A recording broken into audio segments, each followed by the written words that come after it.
Véronique Rottier, je suis, chargée de projets, européens, pour, ID4CAR et je vais animer ce webinaire aujourd'hui. Alors je suis ravie de vous accueillir. Donc ce webinaire fait partie en fait d'un cycle de 3 webinaires, dont l'objectif est vraiment de couvrir la totalité de l'échelle TRL et on en reparlera, un peu plus dans quelques instants. Et effectivement, donc l'échelle TRL couvre les différentes étapes d'innovation. Donc nous, en tant que pôle de compétitivité, c'est vraiment une de nos missions cœur, hein, c'est de vous accompagner dans vos projets d'innovation, notamment collaboratifs. Donc aujourd'hui, on va s'intéresser plus particulièrement au milieu de l'échelle TRL, donc le moment où l'innovation devient un peu plus réellement palpable, donc le prototypage. Et donc l'objectif du webinaire, c'est que vous partiez avec des notions et des réflexes méthodologiques sur cette étape clé. Donc pour ça, il va y avoir un webinaire en 3 parties. Donc la première partie, ça va être une petite introduction de ma part. Ensuite, on a Hervé Barthélémy, responsable de l'avant-vente chez Forcad, qui interviendra. Et puis Sylvain Audoux, responsable marketing et innovation chez Dintech, qui clôturera ce webinaire. Donc l'objectif, c'est aussi de répondre à vos questions. Donc n'hésitez pas à utiliser la partie questions et réponses pour poser vos questions en cours de webinaire et je les relayerai aux participants, aux intervenants, de façon à ce que ce soit un peu interactif. Alors, avant qu'on démarre, je voudrais juste, alors, je vous ai parlé de l'échelle TRL, mais on pourrait, il y en a sûrement certains d'entre vous qui se demandent ce que c'est. Alors, l'échelle TRL, ça veut dire Technology Readiness Level. Et donc, c'est une échelle que vous voyez ici sur l'écran, qui va de 0 à 9 et qui couvre la totalité du cycle d'innovation. Donc, on part d'une idée, donc le TRL 0, et puis on va petit à petit aller vers un système commercialisé qui est le TRL 9. Et donc, on a effectivement fait un premier webinaire le 1er février sur de l'idée à la conceptualisation, donc c'est vraiment sur les TRL 1, 2, 3. Voire 4, qui est visible sur YouTube si vous souhaitez le revoir. Donc, je vous ai mis le lien ici. J'enverrai les informations à la totalité des participants au webinaire après le webinaire. Aujourd'hui, on est sur les bases pour un bon proto, donc vraiment sur les TRL 4, 5, 6, 7, on va dire. Et il y aura un dernier webinaire dans ce cycle de webinaires qui aura lieu le 26 avril sur la partie validation et industrialisation, pendant lequel on se posera des questions du type est-ce que j'achète le système que je vais vendre ou est-ce que je le fabrique moi-même?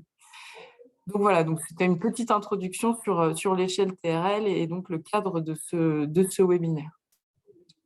La deuxième chose que je voulais vous dire avant de laisser la parole à Hervé, je vous ai préparé une petite slide avec quelques aides qui sont actuellement actives, donc que ce soit par BPI France, mais aussi directement portées par les régions, donc les 3 régions qu'on couvre, hein, Bretagne, Pays de la Loire et Nouvelle-Aquitaine. Vous verrez sur le petit support, il y a les liens vers ces différents appels. Mais surtout, le message, c'est contactez-nous, hein, n'hésitez pas, on est là pour ça. Donc, si à la suite de ce webinaire, vous vous dites, eh ben, il faut que je me lance sur un proto, mais j'ai besoin d'aide ou financière ou méthodo, n'hésitez pas à nous contacter. Voilà, donc ça, c'était pour ma petite introduction. Pour information, avant la fin du webinaire, vous verrez apparaître une fenêtre pop-up avec des petites questions qui sont assez rapides. L'objectif pour nous, c'est de savoir comment mieux vous accompagner à la suite de ce webinaire. Voilà pour moi. Alors, je vais pouvoir laisser la parole à Hervé de Forcad, qui va nous parler de la partie plutôt proto numérique. Ok, ben, merci Véronique. Je vais partager mon écran pour que vous puissiez voir tout ça. Voilà, hop, un petit instant et ça va démarrer au niveau de la présentation. Et on voit la Logiquement, présentation. eh ben, c'est parfait. Logiquement, vous voyez tout ça, donc c'est nickel.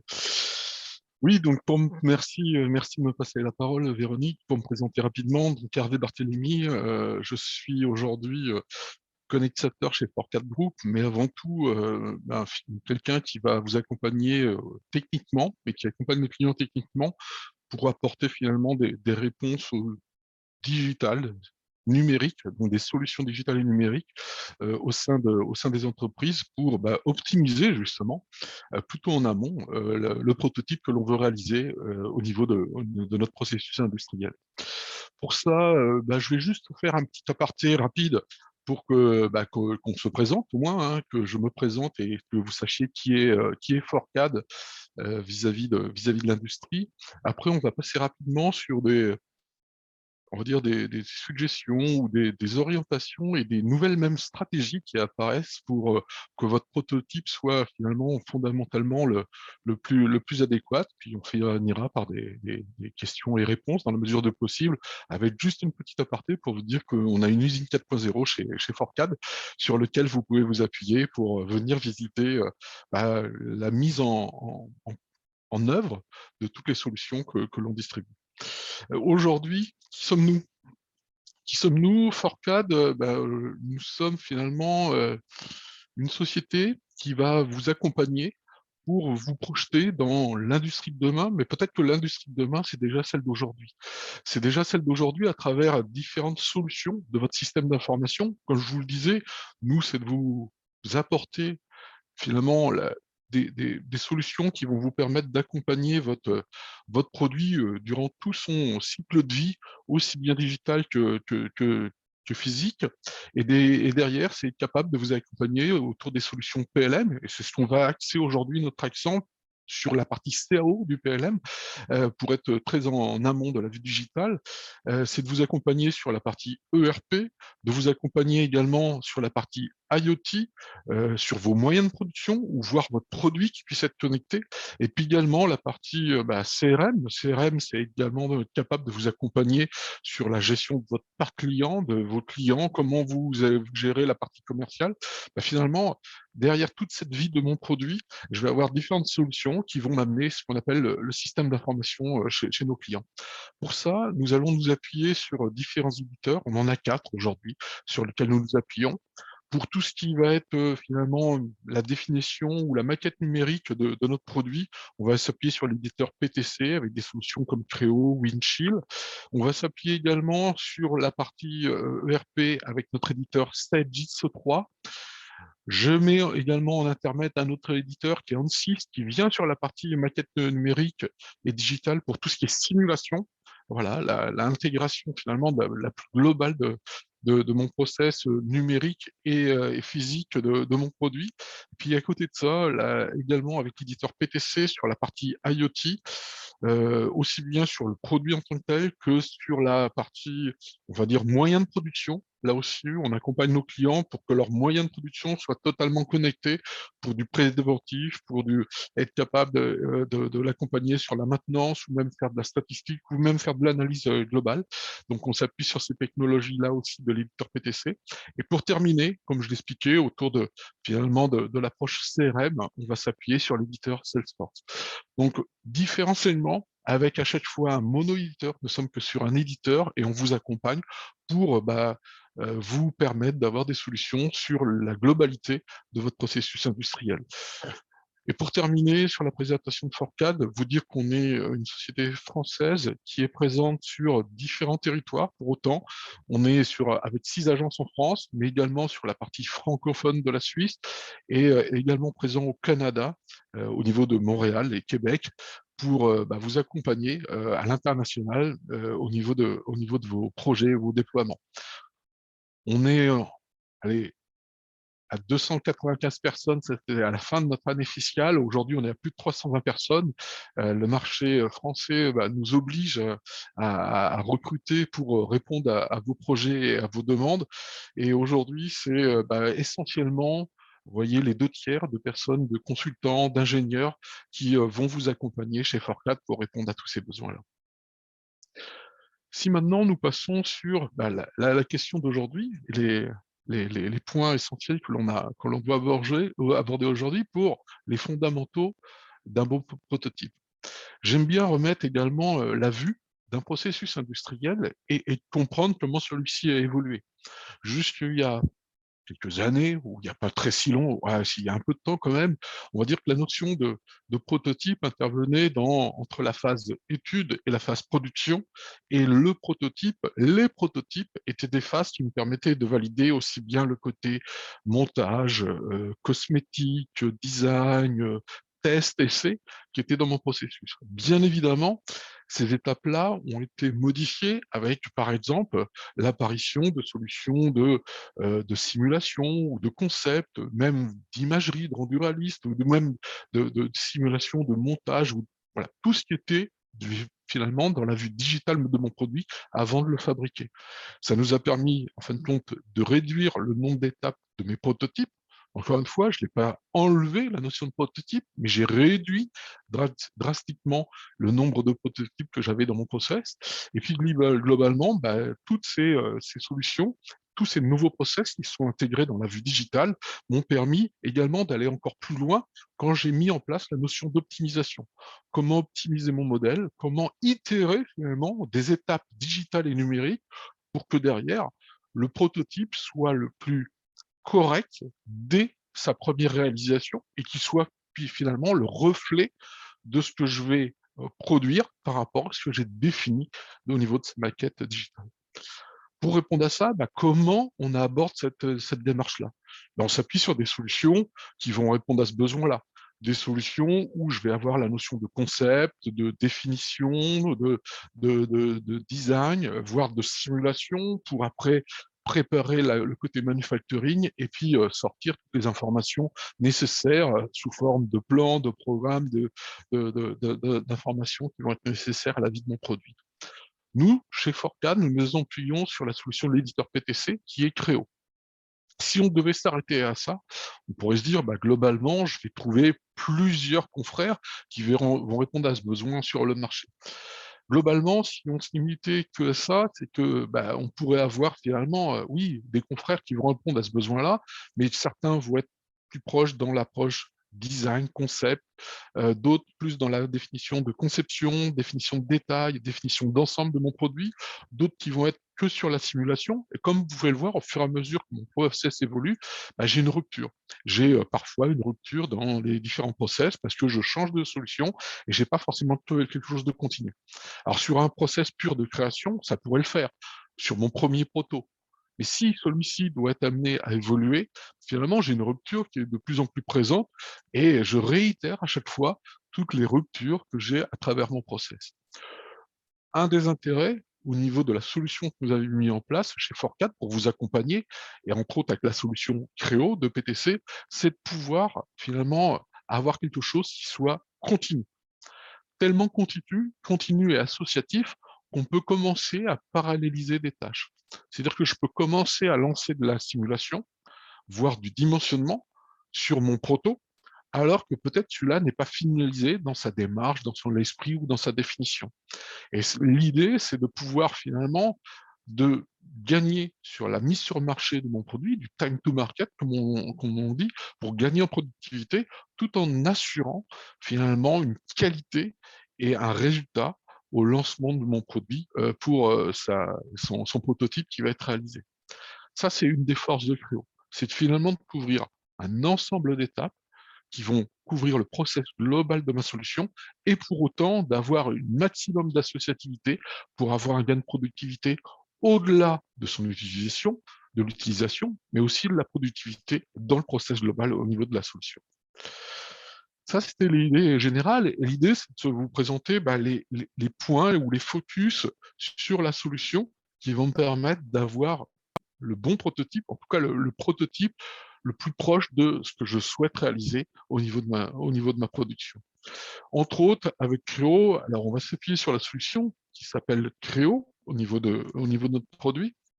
La solution, globalement, bah, elle va reprendre tout ce qu'on a l'habitude de voir. Traditionnellement, dans un outil de CO, je vais faire de la conception, du 3D, je vais faire des plans, je vais faire des montages, des assemblages, je vais faire également bah, des étapes de validation, voire de l'imagerie, des animations, bah, tout ce qui va être nécessaire pour la vie de mon produit jusqu'à la mise en production, voire par l'étape de prototype au niveau de celui-ci. Ce qui va être également intéressant, c'est que par la richesse de Créo, c'est qu'on va aller plus loin. par la richesse de Créo, on va aller beaucoup plus loin dans sa solution et on va se rendre compte qu'avec le panel de possibilités qui sont intégrées dans Créo, c'est que je vais me permettre d'aller voir sur des étapes, par exemple, de simulation, voire sur des étapes d'optimisation. Optimisation de forme qui vont me permettre finalement d'avoir une approche différente. Je vais plus concevoir et puis réadapter et usiner la pièce. Je vais lui demander fonctionnellement ce que je veux et lui va me proposer un modèle plus proche d'une forme organique sur lequel je vais m'appuyer. Également proche dans la conception de la réalisation de mon prototype. On va parler d'additive manufacturing. Si par exemple on se penche sur un prototype réalisé sur une impression 3D, sur une machine en impression 3D, eh bien à ce moment-là, je pourrais très tôt, dès la conception, avoir des réflexions pour peut-être adapter ma pièce, aborder ma pièce avec cette approche prototype tout en intégrant le process de fabrication de mon prototype. Donc c'est intéressant parce que finalement, on est en train de faire évoluer, et on a fait évoluer le travail du concepteur avec des nouvelles fonctionnalités, des nouvelles possibilités qui apparaissent dans la CO, avec toutes ces possibilités-là que l'on voit dans Créo, c'est finalement avoir un process, encore une fois, le plus optimisé en termes de productivité, en termes de délai, et avoir la souplesse d'avoir ces outils-là qui vont m'être mis à disposition pour l'utilisateur. Du coup, si je vais un peu plus dans le détail de ce que je viens d'expliquer, je vais voir chacune de mes solutions. Ben voilà, typiquement, on a aujourd'hui, et ça c'est assez innovant, la possibilité dans Créo de faire de la simulation, mais en live, en temps réel. Qu'est-ce que je veux dire derrière tout ça? Ben, jusqu'il n'y a pas longtemps, quand je faisais un produit, quand je crée un produit, lorsque je voulais faire de la simulation de structure, par exemple, calcul de structure, calcul fluidique même, d'écoulement de flux, ainsi de suite, bah, je devais faire mon produit, je simulais, je voyais le résultat. Bah, si ce n'était pas satisfaisant, je remodifiais, je relançais mon résultat. Là, ce qui va être super intéressant, c'est que le concepteur, il a le modèle et en temps réel, quand il conçoit, quand il modifie, on le voit sur la vidéo qui est en haut, je rajoute un renfort sur mon produit, sur mon assemblage, sur ma structure ou sur une pièce, ben je vois en temps réel ce que ça me donne en termes de simulation. On n'a pas relancé, le produit se met à jour en temps réel. Et donc, pour du prédimensionnement ou pour même de la simulation, de la validation, j'ai déjà une étape qui est prépondérante. Et là, on pense tout de suite à la finalité, hein, c'est la réalisation de mon prototype. Et bien derrière, j'ai déjà des étapes qui seront acquises et validées dès la conception. Mais en plus, sur des étapes avec un gain de productivité qui est important, parce que j'aurai ces étapes-là qui se feront en temps réel. L'utilisateur a la capacité, du coup, de mixer en temps réel la conception et la simulation. Autre point qui va aller dans ce sens-là, c'est finalement aussi l'évolution des produits qui vont me permettre de faire ce qu'on appelle du generative design. Comme j'ai expliqué, pendant pas mal d'années, on a conçu et après on a usiné en mettant des perçages, des chanfreins, des arrondis, ma pièce pour finalement avoir une approche qui est très proche de la définition du process traditionnel qui était de l'usinage. Aujourd'hui, comme vous pouvez le voir dans la vidéo, on va être capable de raisonner dans un sens inverse, où on va amener le côté fonctionnel, ça c'est primordial, on va lui demander derrière, dans mon produit, j'ai besoin de réaliser un produit et un proto, sauf que je vais lui dire, je définis les points fonctionnels, la bride, la liaison pivot, l'ancrage, l'axe, l'alésage, ainsi de suite. Derrière, je vais lui donner une zone d'encombrement et je vais lui demander de façon automatique de me générer le design. C'est ce qu'on appelle de la générative topologie ou de la générative design au niveau de ma solution. Et l'outil va derrière être capable de me générer la pièce qui va bien. Alors, il est clair que le modèle qui va me sortir un modèle, comme vous voyez, qui va être sur une approche totalement organique. Donc, ça veut dire que ça va limiter après derrière mes capacités en termes d'usinage. Forcément, je vais être sur de l'impression 3D, je vais être peut-être sur des pièces injectées, ce genre de choses. Mais là, ce qui est intéressant, c'est que du coup, je vais avoir finalement une approche très optimisée. Encore une fois, on se rappelle, le but, c'est d'avoir le bon prototype au plus rapide dans ma démarche. Hervé, je me permets de vous couper. On a deux questions. On a une question qui est la suivante. Cela signifie-t-il que le concepteur doit être également un spécialiste du calcul? Alors, pas forcément. C'est-à-dire qu'aujourd'hui, je rencontre chez les clients différents profils. C'est-à-dire qu'on peut être dans une approche prédimensionnement et les outils vont me donner les tendances. Mettre les hypothèses, ça, le concepteur, il est mécanicien, si on parle de mécanique, ou voilà, il est dans son métier, il met les contraintes et on va lui donner là une réponse qu'il va interpréter. Peut-être s'il n'est pas ingénieur calcul et s'il n'est pas un expert calcul, ça va lui donner un prédimensionnement. Donc, pas d'obligation. C'est l'objectif de l'outil, c'est de pouvoir accompagner les gens du bureau d'études. Ok, merci. Et la deuxième question est, quel est ce logiciel Créo? Alors, dans ma Alors, compréhension, c'est le logiciel. c'est un logiciel de CAO. D'accord? Donc, pour ceux qui ne connaissent pas, je ne vais pas citer mes confrères, mais c'est un logiciel de CAO aujourd'hui. C'est un des leaders monde, hein, et même en France, on a énormément de clients qui sont utilisateurs de Créo dans l'industrie de tout type, hein. On a des clients dans l'aéronautique, dans l'automobile, bien évidemment, mais aussi dans les biens de consommation. C'est un outil de conception qui provient de l'éditeur PTC et qui aujourd'hui est présent depuis une trentaine d'années sur le marché français. Donc, c'est de la conception, jusque de la conception de 3D, de pièces, d'assemblage, de plans, tôleries, pièces de... Voilà, je ne vais pas aller dans le détail, ça c'est du traditionnel. Aujourd'hui, extrêmement présent hein, dans le monde on dirait industriel et français, hein. Peut-être pour ceux qui ne le connaissent pas, ben, n'hésitez pas à vous rapprocher de Forcad ou aller sur notre site, hein, de Forcad Group, allez sur notre site, vous verrez, et puis moi je me ferai un plaisir de venir vous voir pour vous présenter la solution, si besoin. Merci Hervé, je vous laisse continuer. Ouais, ok, merci Véronique. Donc là, bah, il me restait encore un point que je voulais mettre avant de passer la main et voilà, avoir des questions éventuelles et puis passer la main à Sylvain. C'était de dire, bah, voilà, si j'ai parlé d'impression de générative design et que j'ai parlé d'impression 3D, c'est aussi être capable de le prendre en compte. C'est-à-dire que bien évidemment, dans les outils de conception tels que Créo, j'ai l'usinage traditionnel, avec des fraiseuses, des tours. Je vais faire de la FAO, la fabrication assistée par ordinateur. Donc, je ferai de la CO, je ferai de la simulation et je ferai de la FAO. Mais également, depuis quelques années, nous avons pris en compte la notion d'impression 3D. Donc directement dans l'outil, je vais être capable aussi bien d'optimiser ma pièce pour mon proto avec des notions de treillis ou de nid d'abeille, hein, qu'on pourrait voir, pour que cette pièce soit optimisée par rapport à tout ça. Je vais lancer les vidéos pour vous montrer. Et puis également être capable de proposer un modèle pour que je l'emmène jusqu'à ma machine. Alors oui, le nid d'abeille, je vais l'optimiser. En plus, je vais faire les simulations pour voir comment comment mes contraintes vont s'adapter par rapport à ce nid d'abeille et je vais pouvoir comparer le modèle plein et le modèle en nid d'abeille et voir si je suis satisfait de ça.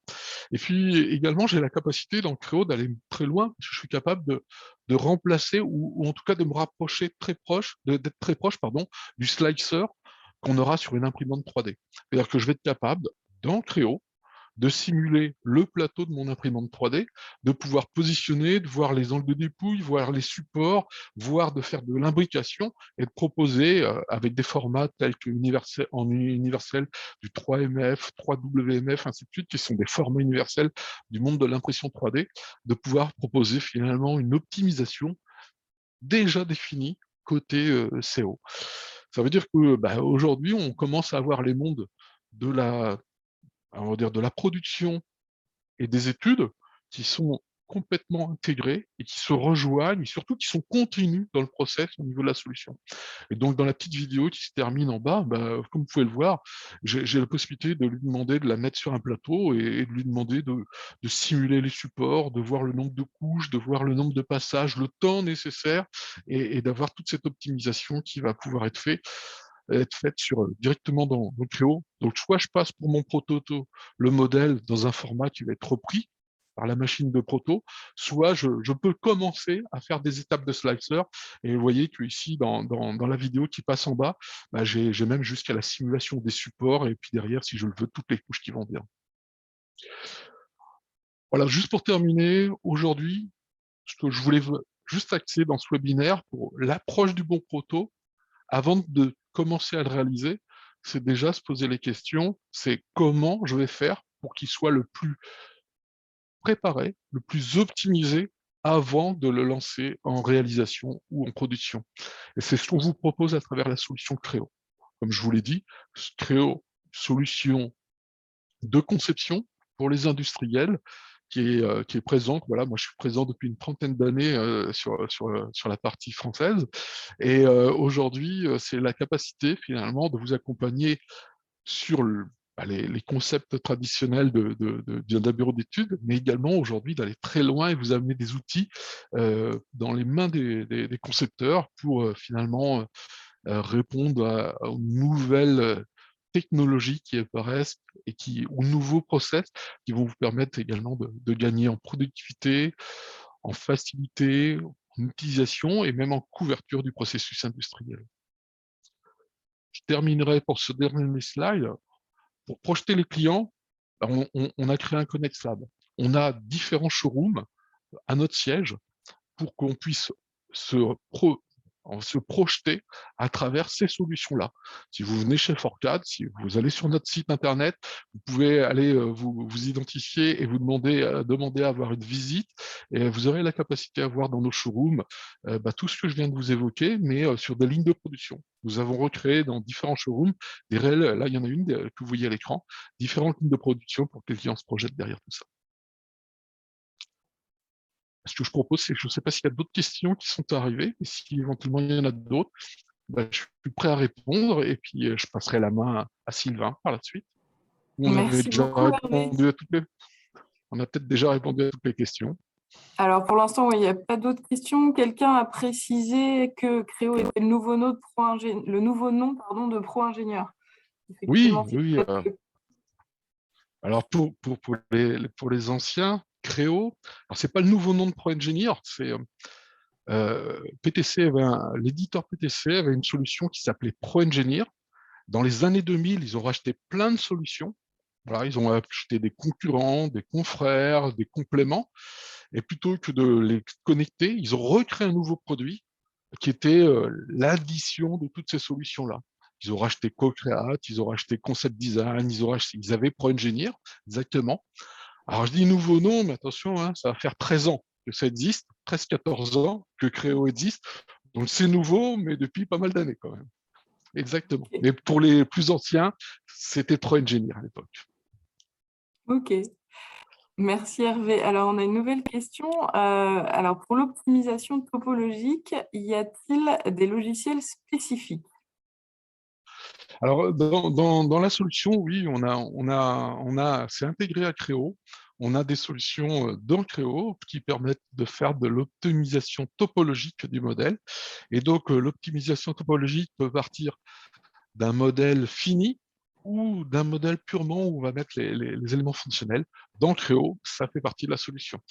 Et pareil, comme ça peut prendre du temps, avec l'éditeur, nous, Forcad, on propose soit vous avez la machine super performante qui vous permet de le faire pour optimiser, soit on vous amène avec des technologies dans le cloud où la ressource est utilisée en mode cloud. OK. Merci beaucoup Hervé. Euh, Merci à tout le monde. Et puis je vais passer la parole à Sylvain. Tout à fait. Alors, s'il y a d'autres questions pour Hervé qui arrivent entre-temps, on pourra éventuellement les reposer en fin de session. Hervé, si vous en êtes d'accord.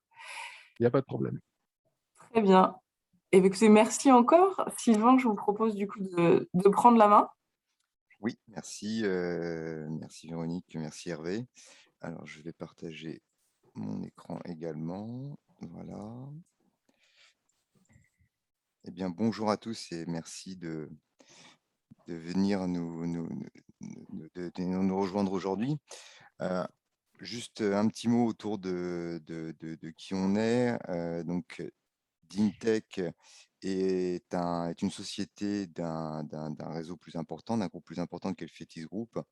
Quelques éléments d'introduction. C'est un groupe nantais qui existe depuis une quarantaine d'années, implanté à Nantes, exactement.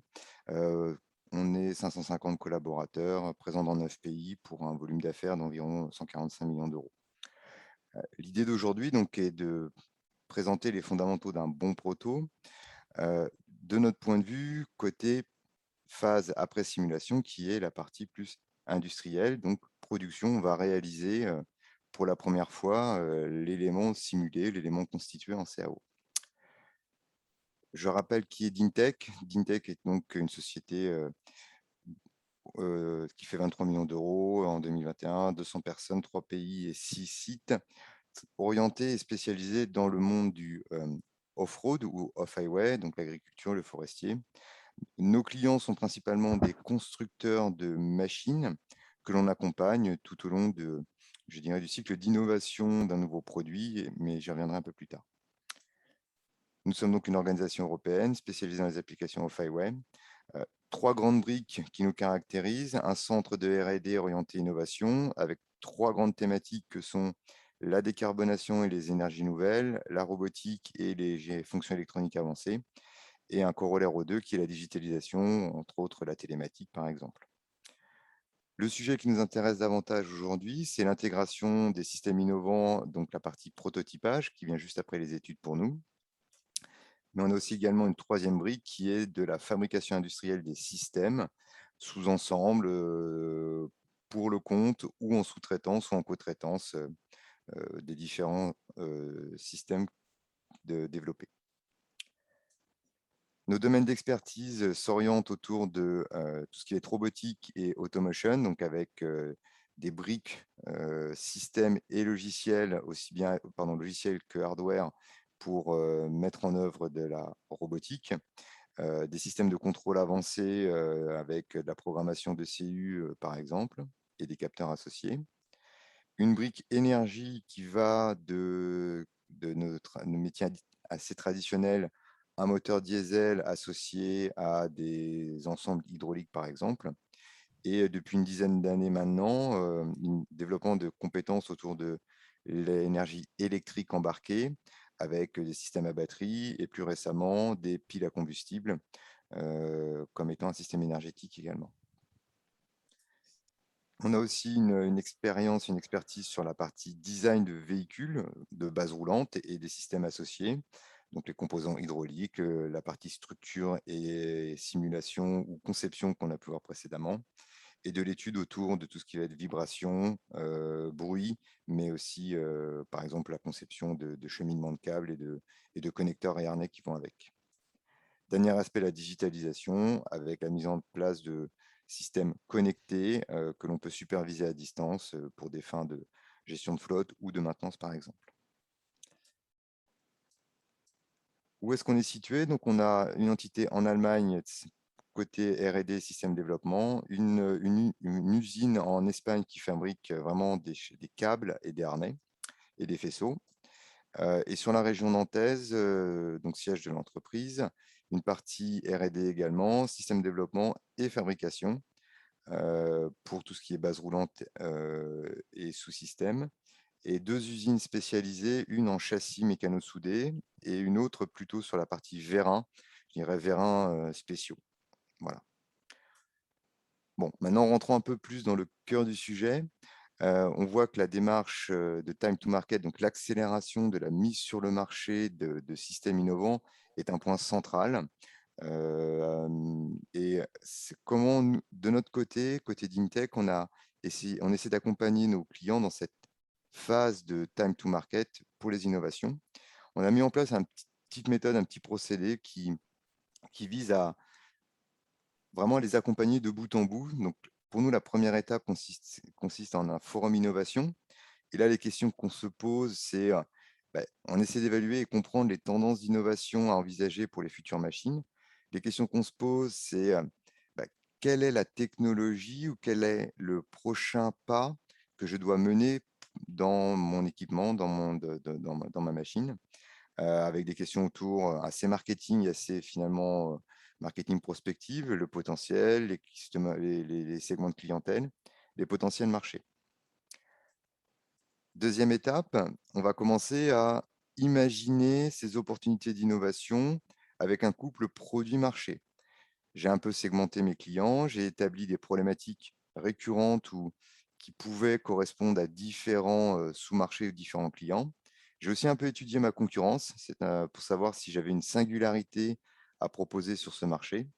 Et je crée du coup, j'engage un atelier de créativité qui vise c'est ce qu'on peut appeler aussi un brainstorming, c'est rassembler différentes équipes de différents départements pour imaginer quelle serait le ou les solutions qui pourraient être mises en œuvre.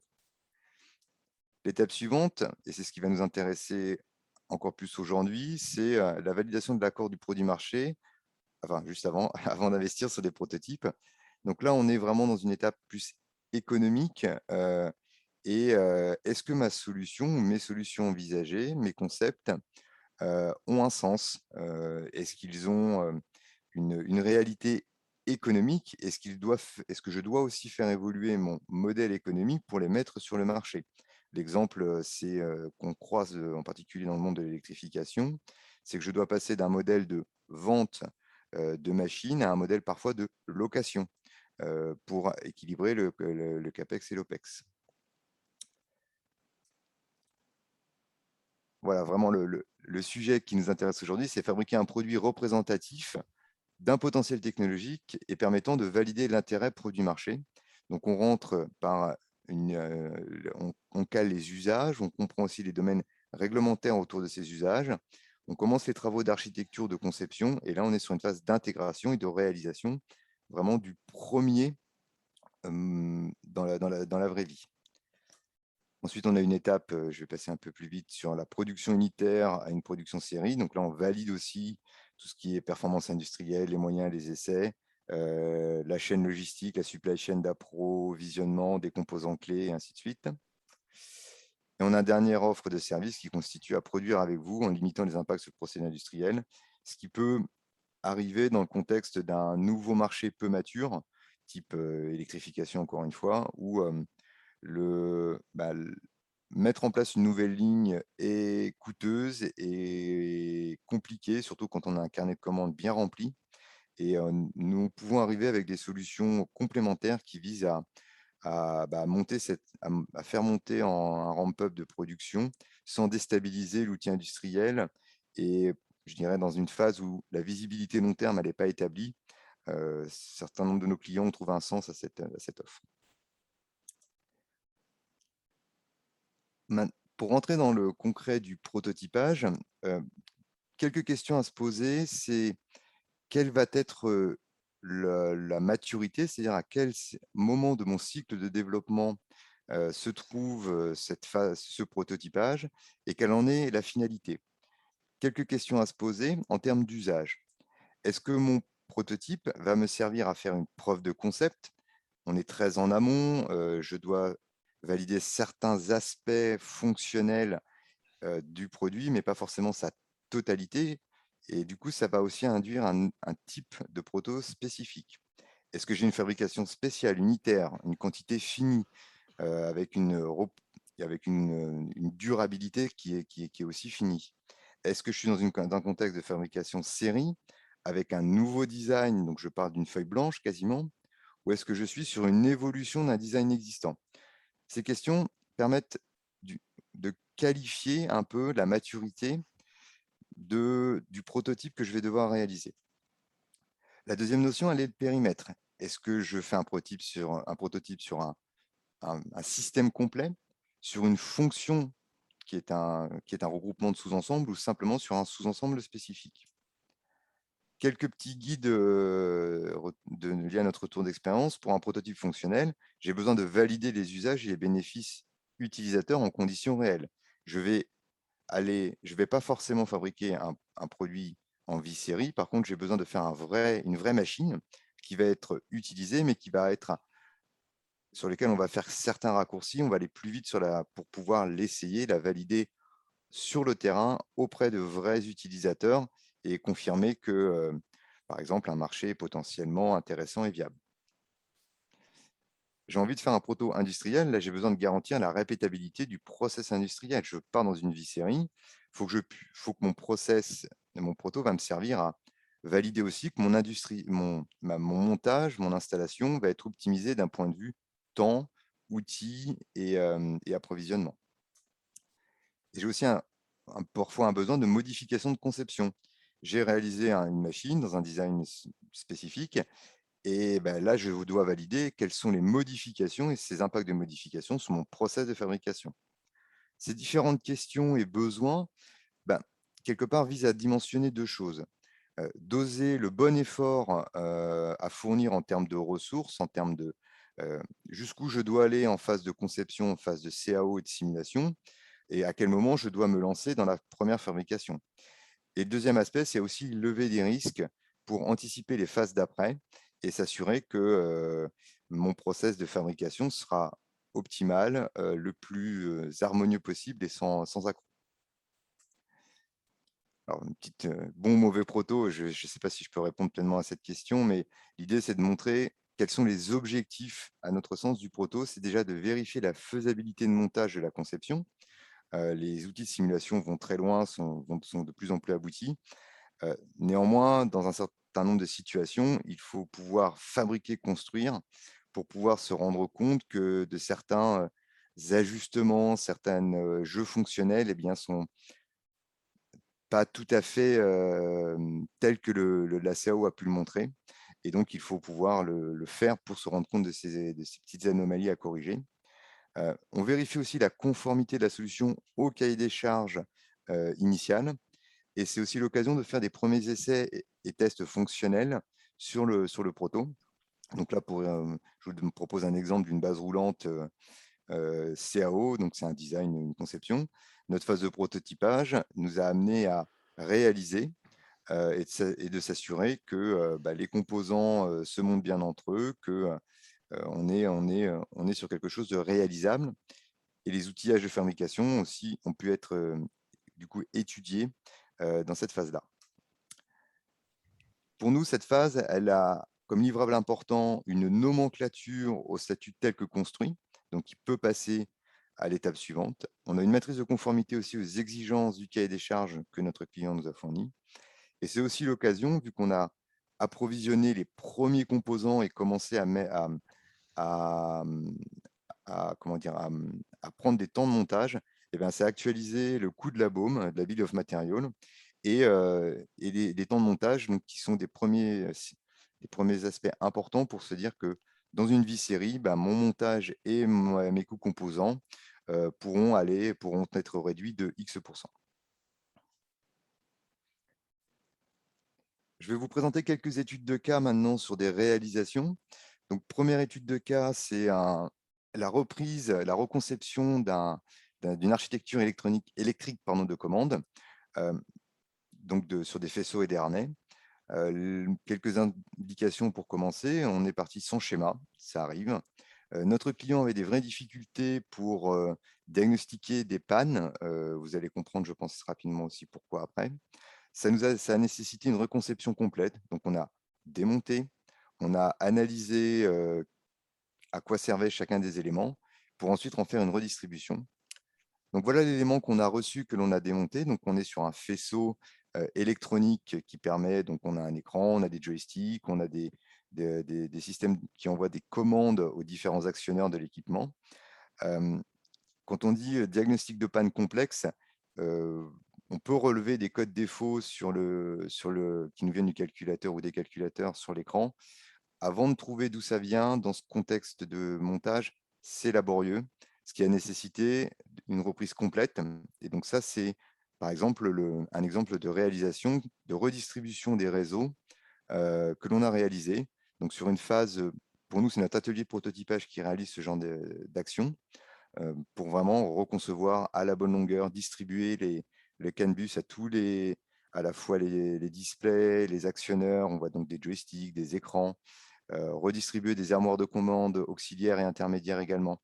Donc voilà, ça c'est un type de travail sur une réalisation concrète de notre atelier de prototypage. Un autre aspect, qui nous semble important dans le prototypage, c'est une notion de maquettage, au sens où on n'a pas forcément tous les composants qui arrivent en même temps. La mécano-soudure peut par exemple prendre plus de temps à arriver que d'autres composants. Néanmoins, on essaie d'anticiper une phase en maquettant, c'est-à-dire en en mettant sur des structures représentatives du produit final les composants, voir l'agencement, commencer à voir les cheminements de câbles et réseaux, pour que quand on a tous les éléments de la baume en main, on puisse vraiment être efficace et avoir déterminé un certain nombre de problèmes. Donc là, l'exemple que je vous propose, c'est sur un comportement technique d'un pack batterie de 232 kWh embarqué. Donc on est sur la technologie lithium-ion NMC, on a un standard d'étanchéité IP2X avec un système de chauffage-ventilation, intégration mécanique en rack modulaire et plusieurs niveaux de tension à couvrir dans le cadre de ce projet. Donc si je regarde sur la gauche, on a la partie CAO avec la structure des différents composants. Là encore, notre bureau d'études qui a fait la conception a designé de manière macro pour que derrière, et c'est au travail, c'est ensuite au prototypage, donc sur la partie maquettage en haut à droite sur des structures bois, qui représentent le produit qui va être fabriqué, de réaliser tout ce qui est cheminement de câbles, tout ce qui va être longueur, courbure, mais aussi tout ce qui va être élément de connectivité entre un calculateur, entre un écran et ainsi de suite, et de pouvoir aussi positionner, c'est ce qu'on voit ici au centre, les différentes interfaces, donc les presses étoupes et les différents connecteurs qui vont être à mettre en œuvre dans le cadre de cet équipement. Et voilà, on a ensuite la réalisation, donc avec des cheminements de divers réseaux électriques. Alors, on a de la commande 24 volts, on a des réseaux de puissance 200 volts, de 620 volts par exemple, avec là sur la droite un chargeur embarqué, un système de ventilation et des contrôleurs. Si je peux vous donner sans toute humilité, un retour d'expérience de nos travaux de prototypage, je vais commencer par faire un focus sur les cheminements, en particulier sur les câblages. Bon, les câblages, il y a tout ce qui est harnais de commande et ainsi de suite qui sont traditionnels, mais ça devient de plus en plus aussi prépondérant dans le cadre de l'électrification avec de plus en plus de réseaux basse, moyenne et haute tension. Les rayons de courbure aujourd'hui sont difficiles à matérialiser dans les simulations 3D.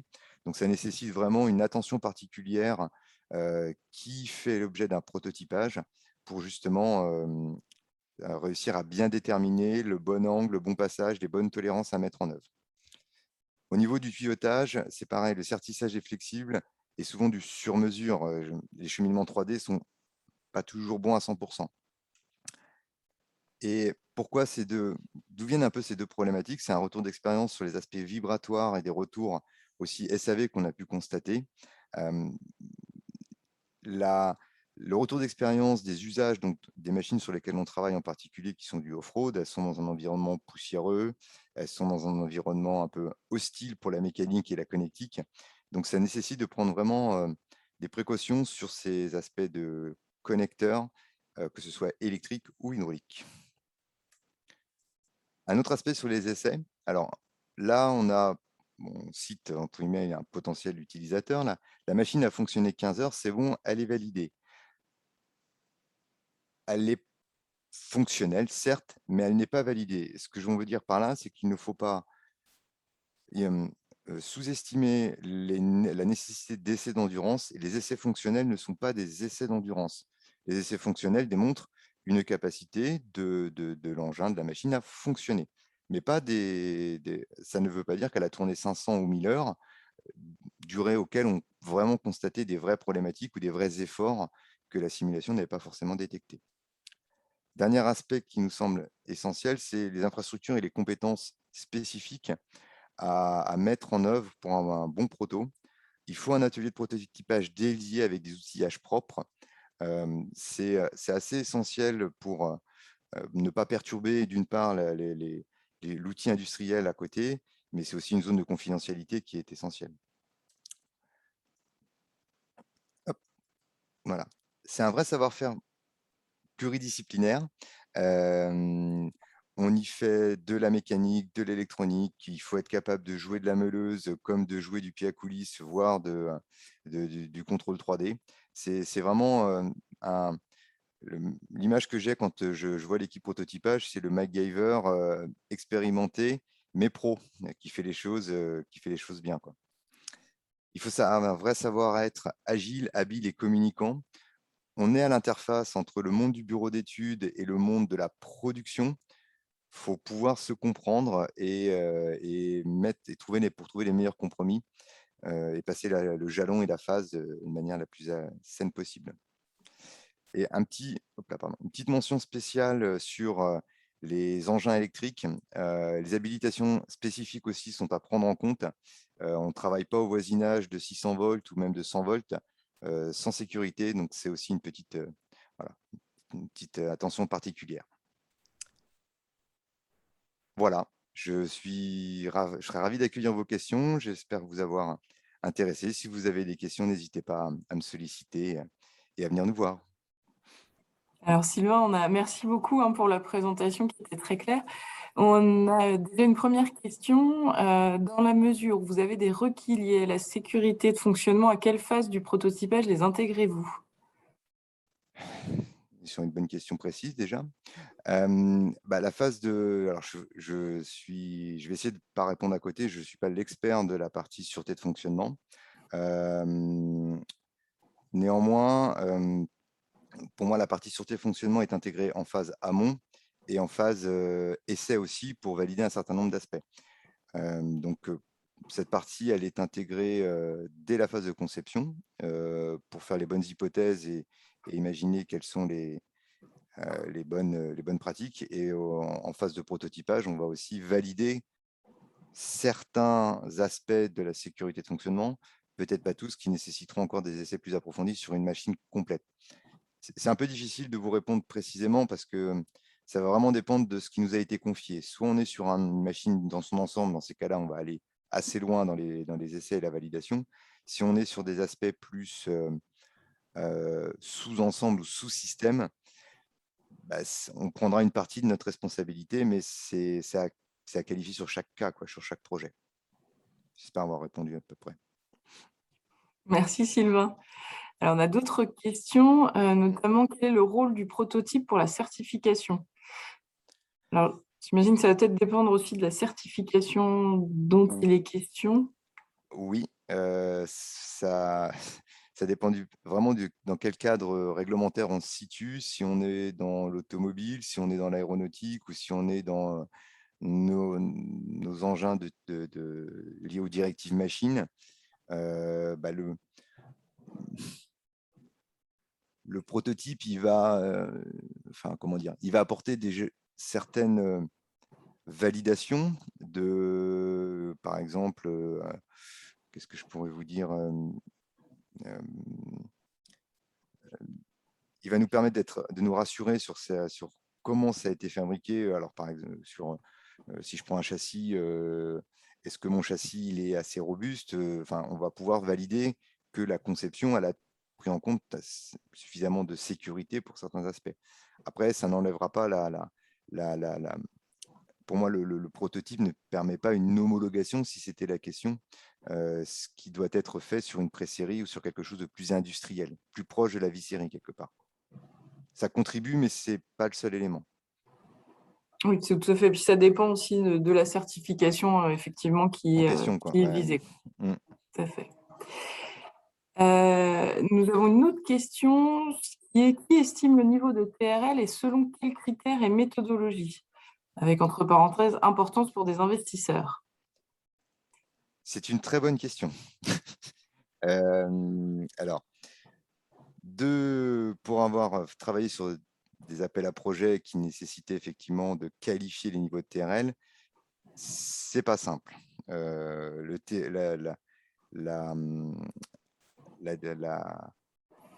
référentiel TRL pour moi vient un peu de la communauté européenne pour qualifier un petit peu les niveaux dans quel niveau d'innovation on se situe pour justement pouvoir orienter des investissements, des financements selon est-ce qu'on est en phase très amont, très R&D ou en phase plus aval, quasi industrielle et commerciale. C'est pas toujours simple vraiment d'identifier dans quel niveau de TRL on se situe par rapport à un projet industriel. Parfois, on peut être très en amont, on se dit on est très en amont, mais finalement, on est quasiment proche de l'industrialisation. Donc là, ma recommandation est de vous rapprocher de vos pôles de compétitivité pour étudier chaque dossier et projet pour qu'ils puissent vous guider dans dans la définition et la compréhension du niveau de TRL dans lequel vous êtes. Tout à fait, très bon conseil, je peux me permettre. Non, mais effectivement, l'estimation du niveau de TRL, et il n'y a pas comment dire, de méthodologie extrêmement précise. Par contre, il y a un certain nombre de réflexes à avoir en fonction de où en est votre projet. Donc, surtout, n'hésitez pas effectivement à vous rapprocher de nous. On pourra vous aider sur le sujet. Alors, je crois qu'on a épuisé les questions pour le moment. Ce que je vous propose, c'est que Nabila, si tu peux lancer le questionnaire. Donc, vous venez de voir une fenêtre pop-up normalement apparaître avec une question assez rapide à répondre. L'idée, c'est vraiment d'avoir votre retour sur ce webinaire. Ça nous permet voilà, de réagir pour les prochains et de vous recontacter quand besoin identifié. Donc, je voudrais remercier encore une fois Sylvain et Hervé pour leur participation, ce qui a permis aussi d'avoir un éclairage sur cette étape du prototypage qui évolue. Hein. On voit bien avec les outils, on n'est plus sur ce qui se faisait il y a 15-20 ans. On va pouvoir plutôt séquencer, paralléliser un certain nombre de tâches. Si vous le souhaitez, n'hésitez pas aussi à nous contacter. On pourra vous mettre en relation avec Sylvain et ou Hervé. Et je vous transmettrai les présentations à l'issue du webinaire. Voilà, je ne sais pas, je vérifie si d'autres questions sont apparues entre-temps. Pour l'instant, non. Je vous rappelle qu'on a un prochain webinaire sur ce cycle de TRL, donc plutôt sur la partie validation, industrialisation le 26 avril. Le programme est toujours en cours de finalisation, donc dès qu'il sera disponible, il sera sur notre site internet. Et j'en profite aussi pour vous rappeler que le 3 mai, on organise notre journée annuelle qui s'appelle Forum Mobilité Transition et qui porte bien son nom, parce que l'idée, ce sera de se questionner sur les mobilités au sens très large et toutes les transitions qui ont lieu actuellement, que ce soit dans l'industrie automobile ou aussi dans les comportements de mobilité tout simplement. Donc vraiment, n'hésitez pas à nous rejoindre sur cet événement qui est disponible, donc dont la page web est disponible. Hein. Donc c'est le Forum Mobilité Transition le 3 mai au couvent des Jacobins à Rennes.